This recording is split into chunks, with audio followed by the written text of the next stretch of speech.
పాకిస్తాన్‌లోని దావూద్ ఇబ్రహీంతో మిలాఖత్ అయ్యి భారతదేశంలో దొంగ నోట్లని సరఫరా చేయడానికి కేంద్రమైనటువంటి ఆహ్, ప్రదేశం ఉత్తరప్రదేశ్ ఒకప్పుడు.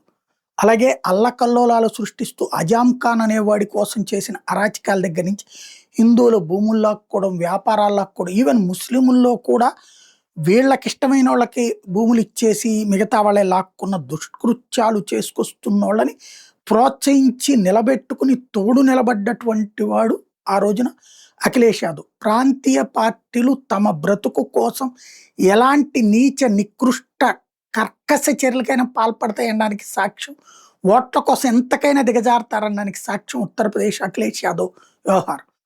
ఇప్పుడు యోగి ఆదిత్యనాథ్ వచ్చాక వాటిట్లలో ఒక 30% సరిచేయగలిగాడు. ఇంకా 70% ఉంది. ఆలయాల చుట్టుపక్కల ప్రాంతాలని ముస్లిముల షాపులు పెట్టుకునేందుకు అనుమతించిన వాడు అఖిలేష్ యాదవ్. వాళ్ళకి ఆ భూముల్ని కట్టబెట్టిన వాడు అఖిలేష్ యాదవ్. కాశీలో గుడికెళ్తున్నప్పుడు అడ్డుగా ముస్లిములు ఉండేటటువంటి పరిస్థితులు సృష్టించిన వాడు అఖిలేష్ యాదవ్. వాటన్నిటిని ఇప్పుడు ఆ షాపులేం తీసేయించలేదు. దానికి రూటు పెంచడం ద్వారా అందరూ వెళ్ళేటటువంటి ఏర్పాట్లు చేసుకొచ్చినటువంటి వాడు యోగి ఆదిత్యనాథ్. ఇప్పటికీ కూడా అక్కడ ఏదో ఒక రకమైన అరాచకం హిందువుల మీద జరుగుతూనే ఉంటుంది. తాజాగా అట్లాంటిదే ఒకటి బయటపడింది.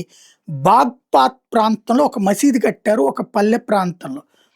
అక్కడ ఆ ఊరు మొత్తం నిదానంగా మసీదులో ప్రార్థనలు పెరిగి అక్కడ ఉన్నటువంటి చుట్టుపక్కల వాళ్ళందరికీ విపరీతమైన శబ్దాలతో ప్రార్థనలు పెట్టి అక్కడ ఉపన్యాసాలు పెట్టి వాళ్ళు అదేంటి అని అడిగితే మీరు ఇష్టం లేకపోతే ఇల్లు వదిలేసిపోండి మా వాళ్ళు కొనుక్కుంటారని అక్కడ ఉన్న వాళ్ళు ఇల్లు అయిన కాడికి అమ్ముకునే పరిస్థితి సృష్టించారు.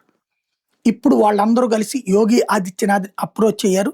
మీరు ఏదో ల్యాండ్ జిహాద్ అంటున్నారు కదా, ఇదే చూడండి అని. మరి యోగి ఏం చేస్తాడో చూడాలి.